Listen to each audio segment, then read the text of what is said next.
Hi guys, welcome back to Chess of Blades. Last time I left you off right before our saucy scene with Linnaeus, and I am ready to have this man I'm ready to have this man and Rivian finally do the dirty, and you'll have to go to Twitter if you want the link to the uncensored scene, since obviously it won't be here. He pulls me back on my haunches so that my back is pressed to his slightly slutty front, and his chest rises and falls heavily. I relax against him, letting my head back on his shoulder, relishing the feeling of how connected we are. Oh, well, isn't that sweet? Well, we're romantic, ain't it? As we recover ourselves slightly, Linnaeus presses his lips against the nape of my neck, and I give a small, dazed laugh. Honey, you need to, lay down for a few days after that. Tickles. Quiet, you. Oh god, do we still have to follow your orders? Didn't we finish? He nips at the lobe of my ear, and I snicker again, to which he tightly sneezes his arm... Wait, sneezes? Squeezes his arms around me. I let my eyes drift closed, and the gentle sound of Linnaeus' breathing lulls me into a content, euphoric warmth. The happy sense of safety where it seems like nothing could possibly separate me from Linnaeus. I wouldn't trade it for the world. Brings a tear to my eye. Oi, do you want any sugar in here like a normal person, or should I leave it plain for your bizarre tastes? You can act all tough out here, Rivian, while you're not in the bedroom, but we know your true side. We've seen it. Did you really just call me bizarre? I'm not the one who eats dessert before dinner half the time. You're a dishonor to the Varison name. Truly. Having a light-hearted sigh, I place a teacup down on the table, shaking my head a little.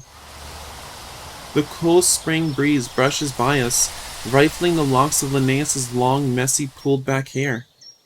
He's wearing it in a more casual ponytail today, which he only ever does when we're home together. Aw, cute.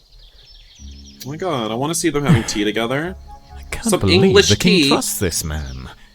Some of his proposals for new laws are simply ridiculous. We're having crumpets and tea. Yes, sir, they are. Linnaeus mutters to... I should have done Rivian in a British accent back when I started this game 2 years ago. Ugh, 2 years. 2 years. Linnaeus mutters to himself. This is the end, guys.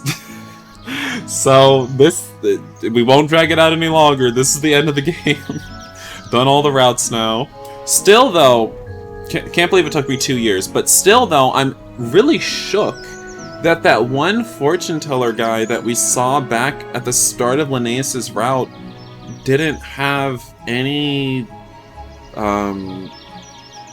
big role in the story. I thought I could have sworn he would have been one of the disciples of Ignatius, and we would have seen him down in the basement. But there was no basement scene in this route. This is the only route without a basement scene, where Rivian gets tied up. Interesting. Linnaeus mutters to himself as he pores over an announcement of various changes happening in court. With a little pout drifting over my lips, I curl my arms around his shoulders and squeeze them, gazing down at him fondly. Oh. I thought you said you'd be having a break this morning. You should spend a little time doing something other than fretting over court affairs, like paying attention to me.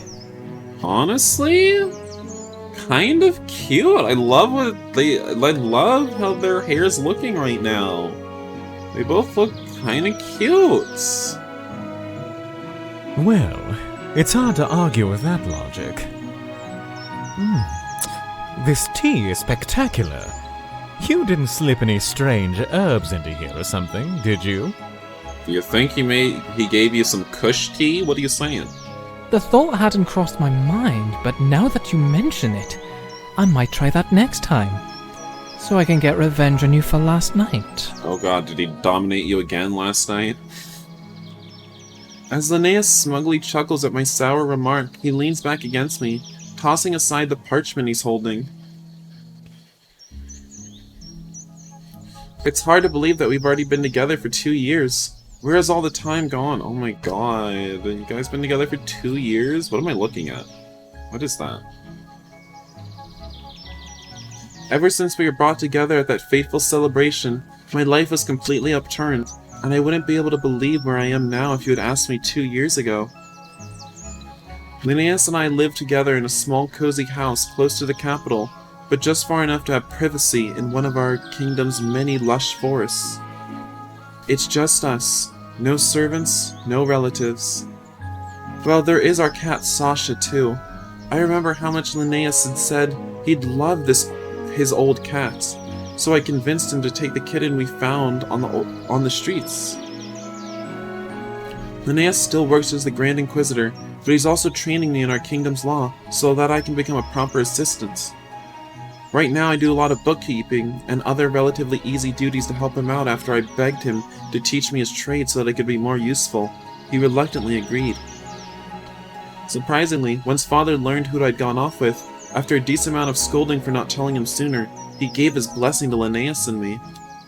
I think he was a little sad that I decided not to follow in his footsteps as a military strategist, but when I informed him later that I wanted to study legal matters like Linnaeus, he seemed rather pleased. As for Raphael... Raphael? Oh my god, the Raphael. The... What was his title again? I forgot. What was he? The Justiciar.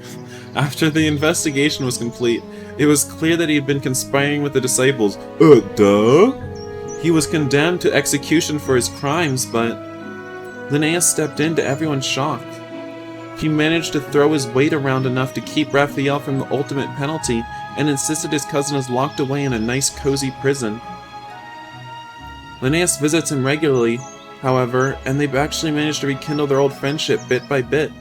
It seemed to take Raphael a while to come around, but I hear that he's eventually broke down and sobbed on Linnaeus' shoulder for an hour straight. He's probably just really bitter that he lost to Linnaeus in getting Rivian's little femboy booty. Even though irreparable damage has been done, knowing that such a horrible act of betrayal can be ultimately overcome touched me in a way I didn't expect. It also taught me that Linnaeus has a remarkably warm heart, deep inside his unforgiving exterior. Oh my god, Sasha, precious. don't play with that. You shred the scroll with your claws. Let her play with whatever she wants. She's a queen. A little princess, even. Leave her be. That scroll's better used as a cat toy than reading material anyway. Replying to me with a smirk, Linnaeus watches Sasha bat at the rolled-up parchment, his head tilting fondly to one side. Then he glances up to me, and his eyes sparkle behind his lenses in a way that makes my heart skip a beat, just like it always does. Now, what shall we do today? I was thinking a nice walk, a bit of cooking, and then poring over some books together. That sounds rather lovely. And, of course, I recently acquired some new instruments that I've been dying to try out on you, my love. He is so kinky. I want to push him off his chair, but the bright laugh that comes from his lips is too happy for me to really get mad.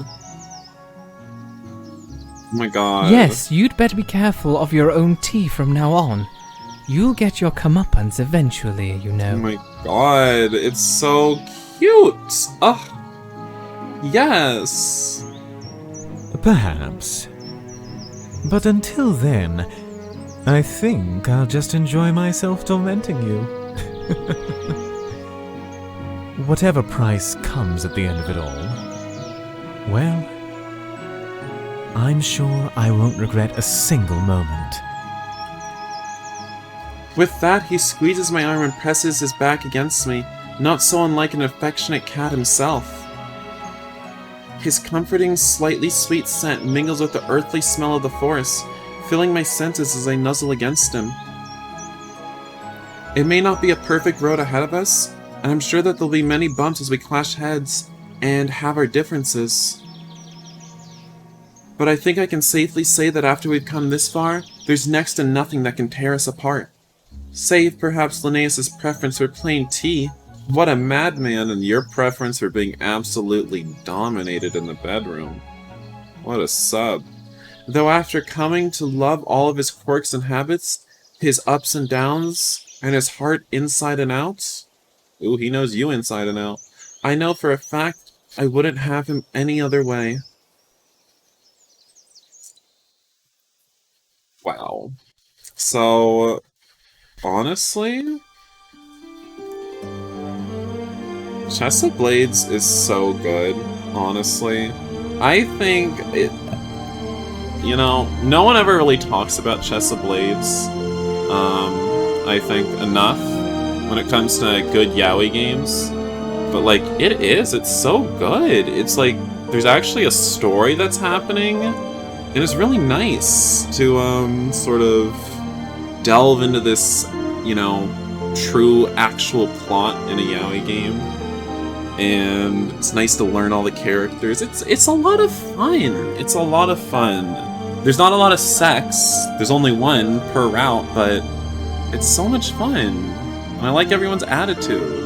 I like Rivian's attitude. I like Linnaeus' attitude. I like everyone. So, oh my gosh, and it even says, thank you for completing all the routes. Well, like, thank you for the chibi art. But, yeah, I loved it. I loved it, loved it, loved it. So, I'm gonna end this video here, and I'm gonna thank you all for watching. So, if you liked the video, please leave a like. Please comment, tell me what you thought about this video, and subscribe and hit the bell notification if you want to be notified when my videos go live, which you do. So, bye guys.